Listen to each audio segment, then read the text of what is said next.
Um,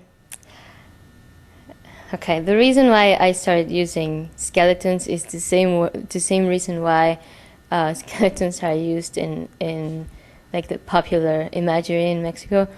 I was making fun of a fact. I was so frustrated with something, and the only way I could come up with making even like I don't know, make it like seem more ridiculous was to use skeleton, and then from there I don't know, it kept coming back.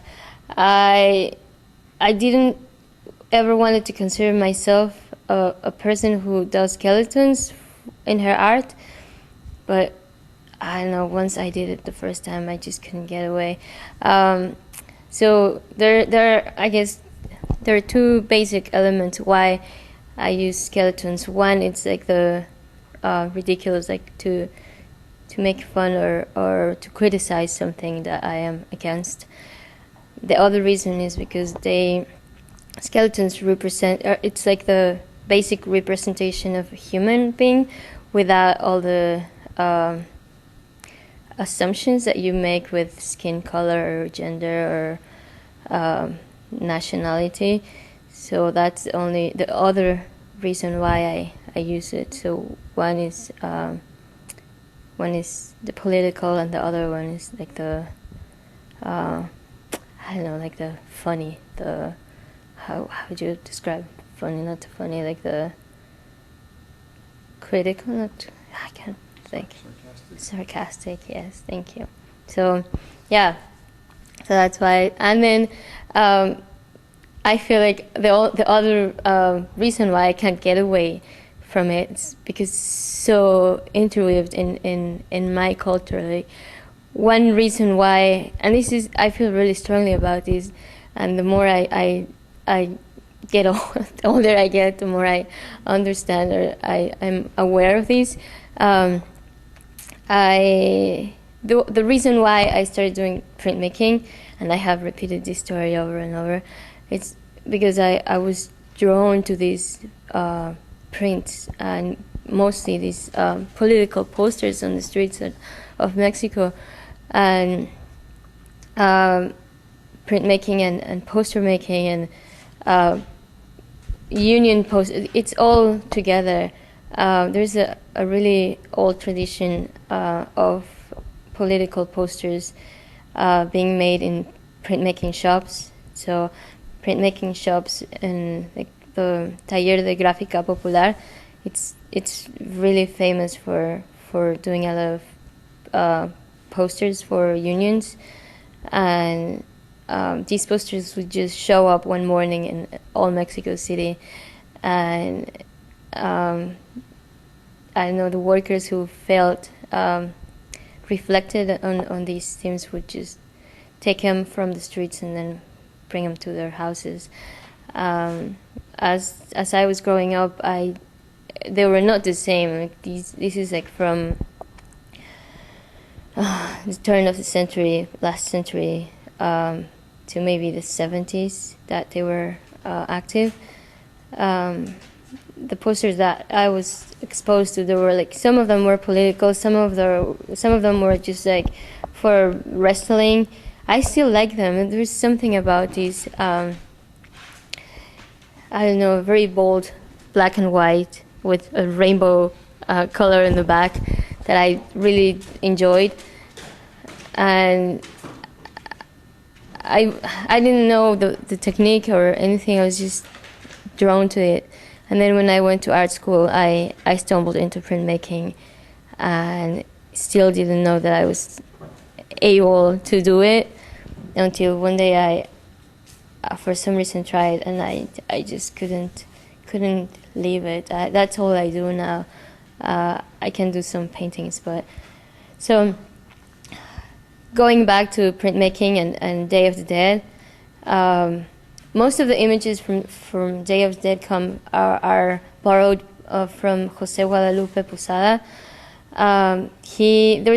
There was already a big tradition of portraying politicians as skeletons, but he just made it more, how do I say, popular, yes. So he was so prolific that these broadsheets would be glued on the streets as a way to. He used to do a lot of broadsheets. These broadsheets would reflect or would talk about the situation in Mexico, and for a lot of illiterate people, it was the only way they had to know what was going on. I like to say also why I wanted to have small prints. So I've been doing printmaking for 15 years, and for me the reason why I do printmaking, it's a very it's very personal, and it has some I don't know, it has a political reason for it. I like to share my ideas or my point of view, my frustration with how things are. I couldn't do it with a painting because nobody would be able to have it. I don't like the fact that art has become something that that it's only for people who can afford it, and then it becomes a commodity instead of initial purpose. So printmaking gives us artists the opportunity to share these ideas or these points of view, and either to the point that you can even give it away without losing. You can still make a living being a printmaker. You can sell your work for very cheap and still make your expenses back and some money back.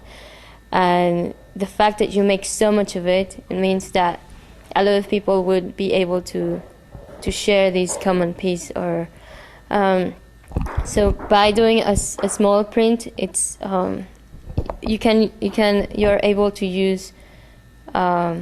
Like there's no way you can say, well, I can't contribute to this exhibit because I don't have the money to pay for all the materials, or I don't have the time to make a piece because it's really small. Also, it's not intrusive. Anybody can buy these because since it's so small, it's not going to be that expensive to produce it. So hopefully, a lot of people who come would be able to go. To leave the place with a print, and also I wanted to have more people, more printmakers participating, so that only makes it easier. And also I wanted that look of maybe even like tissue paper that we hang from the ceiling. But instead of being tissue paper, I wanted this look of being prints.